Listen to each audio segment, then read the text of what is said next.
Kuyintokozo kwamukela umeya umkhandlu waseThekwini uKhansela Cyril Xaba ohlelweni Masisukume sakhe. Nonkosi siyakubingelela. Ngozo no DJ Sigqemeza ngiyabingelela nabalaleli bokhozi FM ekuseni namhlanje. Usibonga ukuthi awusesimnqobile usathani sesithola sesizela. Sisahlangana ngixolisa kakhulu bekunenkinga nje yolayini. Hayi akunankinga sengithe inceke lapha ayithi ukufasta kancane. Hayi sengiyathanda phela nginkinga elimbo. Hayi iphendulekile. Kakeleli. Ake sixoxe ngale ndaba le. Uthi kusichazela kancane ngohlelo olukhona njengamanje lokucishwa kwezikweletu njengengxenye engu50% ekhulunywayo. Welshenge sithe njengoba sihamba lesithangami nje sabo simali saseThekwini kuvelile ukuthi kuthola kanzima kubantu ngasohlangothi lezikweletu savumela nayo somkhandlu waseThekwini ukuba sibabonelele kulolu hlelo ke kusukela kwisikweletu onaso ukuze kufike ngoJanuary umhla ka31 kulonyaka noma ngabe isikweletu besisinda kangakanani ngoba kuthina sokusilela ingxenye engu-half kwaleso sikweletu kodwa uma nawe uzokhokha ke leso ekuzobe sekusele oku-half lokho ke isikweletu sakho ke osenze ngoFebruary no March February, March, April, May and June asithintekile kulolu hlelo kuzodinga ukuthi usikhokhe sona ngokuphelele kodwa ungakwenza lo payment plan uvumela nomasipala ukuthi ke leso siyokhokha kanjani uhlelo oluvulele kusoma business kanye nomphakathi wethu wonke olapha eThekwini sikhombisa kona ukuthi ke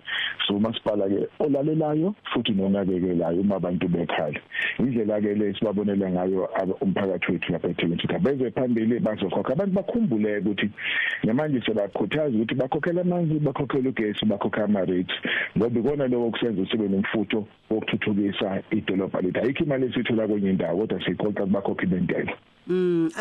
Engathi indaba ezinhle ngempela ke lezi kuthina izakhamuzi zala eThekwini siyathemba futhi ukuthi nabanye abantu futhi abaningi abalalele njengamanje bazobe sebelisebenzisa leli thuba ngendlela meya siyabona ya ngoba okuningi nje okunye sikubonayo siyabona futhi kushunqa uthuli kakhulukazi eindaweni eziningi ezisondelene nedolobha njengoba ke nilungisa imigwaqo emikhulu awuthi kusichazela ukuthi ingabe mhlambe iyiphi ingqalasizinda umgwaqo enilungisayo kumanje.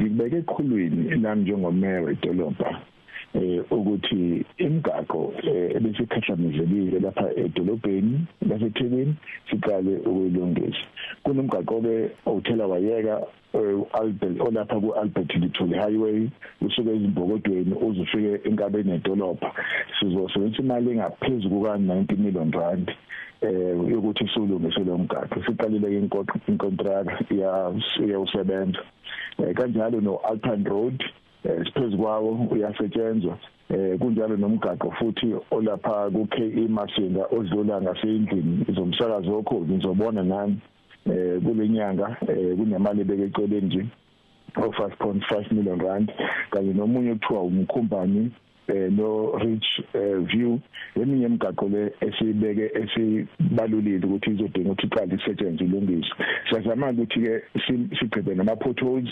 endaweni eziningi esiza kuzona and lokho sizokuthi sesiqala ukwenza lento ekuthiwa insourcing eminye imisebenzi esifuna ukuthi siyenze ngaphakathi kusebenze lento ekuthiwa ama yellow plants kahulumeni yonke izosenza ukuthi sikwazi ukufinyelela kalula emphakathini ngaphandle kokuthikamezeka.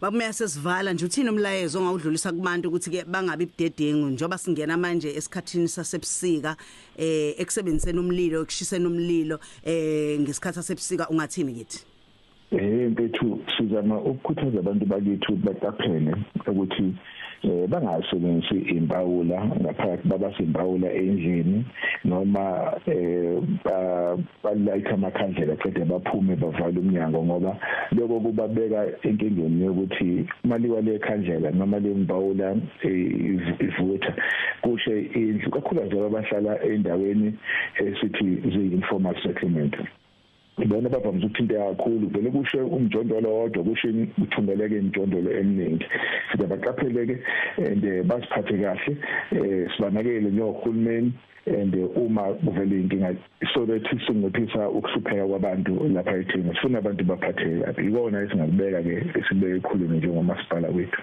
kodwa amathimba ethu akhona ayibhekelele inhlekelelo. Nonkosi siyabonga kakhulu ngesikhathi sakho nanokuthi nje ngasonke isikhathi ke uhleze ukhona uzokwazi ukusilekelela siwazi ukuthola ukuthi ngabe ke kwenzakalani eThekwini. Siyabonga ngokuthi nani ngasonke isikhathi bamisana nathi uzokwazi ukudlulisa inhlelo yakho la ezintsha emphakathini ukuze umphakathi ukwazi ukusizakala kuzona. Sibonga kakhulu ngiyazisa sibonga kakhulu nokusiqonisa. Kanti ke lolu hlelo ubulethulela ngezilokotho ezinhle umkhandlo weTheku masithi masisukume sakhe iTheku. DJ Skameza nomroza.